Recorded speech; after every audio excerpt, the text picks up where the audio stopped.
Chris Jericho is one of the most respected veterans in wrestling, a guy who always delivers in the ring. So when he suddenly shoved a referee and got himself disqualified in a match against Neville on Raw, fans were stunned. It seemed completely out of character. Neville from iCarly came out. Jericho wasn't angry. He was trying to end the match as fast as possible. Neville had suffered a serious injury mid-match, and Jericho, realizing something was wrong, took control of the situation. Oh, no, wow. No need for that. Oh, the official had no choice. That's a veteran move, Chris. You seen Neville was hurt on the ground. You decided to push the ref to get the match over with so Neville can get the help that he needs. I like that, Chris. Smart move by Chris. This whole AJ Styles thing, now that he's shoving officials, you can't do that. By forcing a disqualification, Jericho made sure Neville got medical attention immediately, proving that in WWE, sometimes winning doesn't matter. Protecting your opponent does. On September 10th, 2012, during Raw, something horrifying happened at the commentary table. Jerry the King Lawler suddenly collapsed mid-broadcast, suffering a legitimate heart attack while calling a match. The show immediately shifted focus away from commentary, and Lawler was rushed backstage for emergency treatment. Michael Cole, Lawler's longtime commentary partner, had no choice but to break character on live TV, explaining to the audience that Lawler was in serious condition. Ladies and gentlemen, I do want to preface this by saying that this is not part of our entertainment tonight. This is a real-life situation. Earlier this evening, my broadcast colleague, Jerry the King Lawler, passed out while working here at ringside. He collapsed on the ground. He was stretchered to the back where he received CPR. This is an extremely serious situation, and Jerry, my friend, my prayers are with you. Daniel Bryan was known for his underdog spirit, and no fan embodied that fighting spirit more than Connor the Crusher, a young boy battling a terminal illness. Bryan completely dropped his character to spend time with Connor, sharing laughs, making memories, and treating him like part of the WWE family. That's the most dope, unforgettable moment came when Triple H, WWE's top villain at the time, also broke character. In a heartwarming scene, Triple H let Connor pin him, allowing the young fan to have his own WWE moment. When Connor passed away, the entire WWE locker room honored him, proving that some things in wrestling are more real than the show itself.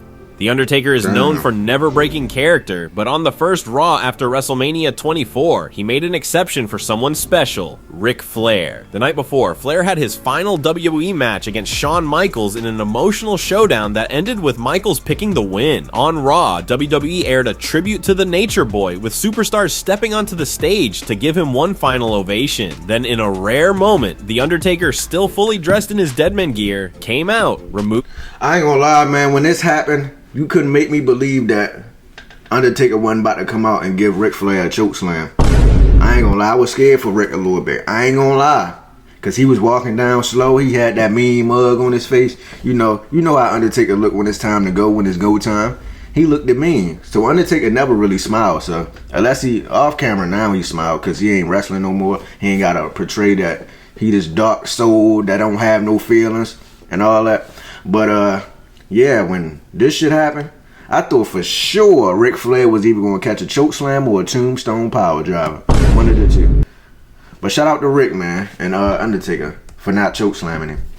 Hat and hugged Flair. For a This was a character great who moment. spent decades avoiding any signs of emotion, this was a huge deal. It showed just how much Flair meant to him, and for one night, even the dead man had to let the real Mark Calloway shine through. My real name is Joe, and I've been living with leukemia for 11 years. On October 22nd, 2018, Roman Reigns stepped into the ring to open Raw, but something felt different. There was no Shield entrance, no tough guy demeanor, just Roman, standing in normal clothes, looking serious. Then he dropped the bombshell. Reigns revealed that his leukemia had returned, and he would have to step away from WWE to battle the disease once again. The normally loud crowd fell completely silent, and in a matter of seconds, the boos that had followed Reigns for years turned into a standing ovation.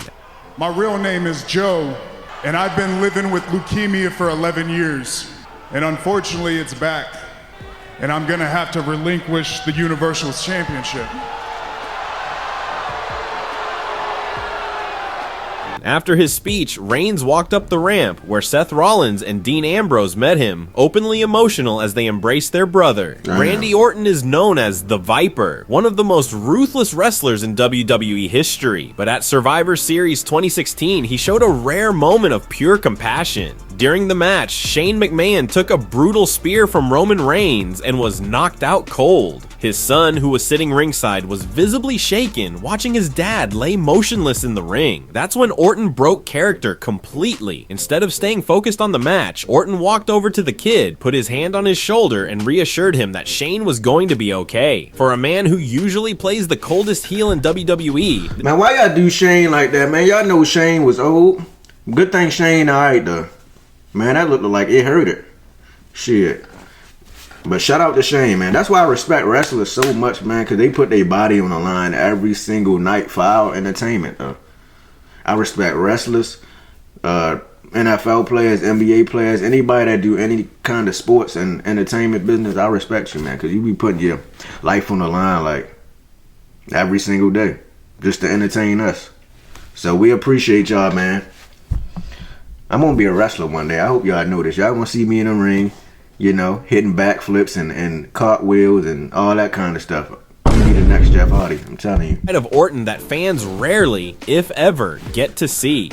One of the darkest moments in wrestling history happened at Over the Edge 1999, when Owen Hart tragically lost his life due to a failed stunt. Jim Ross and Jerry Lawler, who were calling the event, had to deliver the most heartbreaking news imaginable to a stunned audience. This is not a part of the entertainment here tonight. This is as real can be here. We're here to entertain and have fun, but this is neither. No, it doesn't look good at all. Usually Lawler played a flamboyant, over-the-top character, but that night, all of that was gone. He had just seen his friend suffer a fatal accident, and there was no way to act normal. Jim Ross, always the ultimate professional, had to hold himself together as he informed the audience that Owen had passed away. I have the unfortunate responsibility to let everyone know that Owen Hart has died. Owen Hart has tragically died from that accident here tonight. One of the most infamous real-life moments in wrestling history happened at Survivor Series 1997. Bret Hart was leaving WWE for WCW, and Vince McMahon wanted him to lose the title to Shawn Michaels before he left. Hart refused, wanting to drop it on his own terms, but WWE had other plans. Mid-match, Vince McMahon ordered the referee to ring the bell prematurely, making it look like Bret Hart had lost, even though he hadn't tapped out. What happened next was 100% real. Hart spit in Vince's face, wrecked production equipment, and later punched McMahon backstage, officially ending their working relationship for over a decade. Even fans who believed wrestling was scripted knew one thing that night: Bret Hart had just been robbed on live TV. I mean, he got every right to be mad because he got robbed on like live TV in front of everybody. He clearly didn't tap, but you rung the bell because you wanted Shawn Michaels to win, and he wasn't going for that. Like, and backstage he punched you. I didn't know that. I knew all about the Montreal screw job, whatever they call it, but I didn't know about the punch backstage. The punch heard around the world is what they should call it. It's crazy, man. Look like your eye was pretty black there, Vince. I ain't never had a black eye, man. Hopefully I'd never get one. But let's continue. To grab I just be chatting. I could hear someone say, "Ring the bell." That's when I knew it was Vince McMahon. I finally realized that they screwed me. They really screwed me, the lousy bastards. On June 25th, 2007, WWE had planned an entire episode of Raw around a fictional storyline where Vince McMahon had died. But before the show aired, the real world took a horrifying turn. Chris Benoit, his wife Nancy, and their son Daniel were found dead. WWE immediately scrapped all storylines and replaced Raw with a memorial show honoring Benoit. Vince McMahon himself appeared in an empty arena, breaking character to confirm the tragedy. Of course, as details emerged in the following days about what really happened, WWE quickly distanced itself from Benoit. But for one night, WWE wasn't about storylines, it was about real emotions. Tonight's storyline was to have been the alleged demise of my character, Mr. McMahon. However, in reality, WWE superstar Chris Benoit, his wife Nancy, and their son Daniel are dead. Their bodies were discovered this afternoon in their new suburban Atlanta home. For years, Bret Hart refused to set foot in a WWE ring again after the Montreal Screwjob, but in 2010, after 12 years of real-life tension, Hart finally returned to WWE and stood face-to-face with Shawn Michaels. Instead of keeping the rivalry alive, both men broke character and embraced, officially burying the hatchet in front of the world. It was one of the most genuine and emotional moments in WWE history. We've had a great career. We both accomplished so many things. I think it's as good a time as any right here and now for you and me to take this opportunity in front of all these fans right here in Dayton and all around the world. Yeah! That's what I'm talking about! And take this moment and say that we could be friends. So I offer my hand to you in friendship.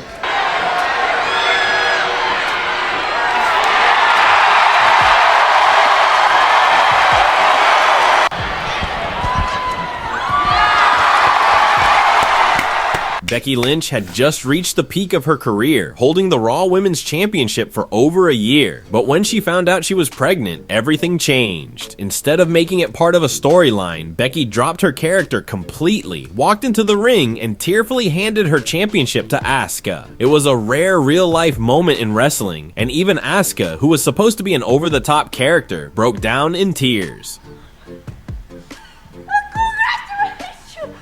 No matter how scripted WWE may be, there are moments where real emotions take over and the show takes a back seat. Whether it's tragedy, respect, or unexpected emergencies, these are the times when wrestlers had to be real people. Which moment hit you the hardest? Let me know in the comments. Don't forget to like and subscribe for... But yeah, that's going to do it. If y'all enjoyed that reaction video, make sure y'all like, share, and subscribe. Shout out to Burn It Down. Let me leave a like on the video. This is an amazing video. This is well put together. But yeah, man, like, in all seriousness, like, these wrestlers and stuff, they are human beings. They're not robots. So, of course, they have emotions and things like that. It's always good to see the wrestlers, like, come together for tragedies or even, like, respectable moments like the Ric Flair moment. So, that's always good to see. Well, we about to get out of here. If y'all enjoyed that reaction video, make sure y'all like, share, and subscribe. And I'm out of here, man.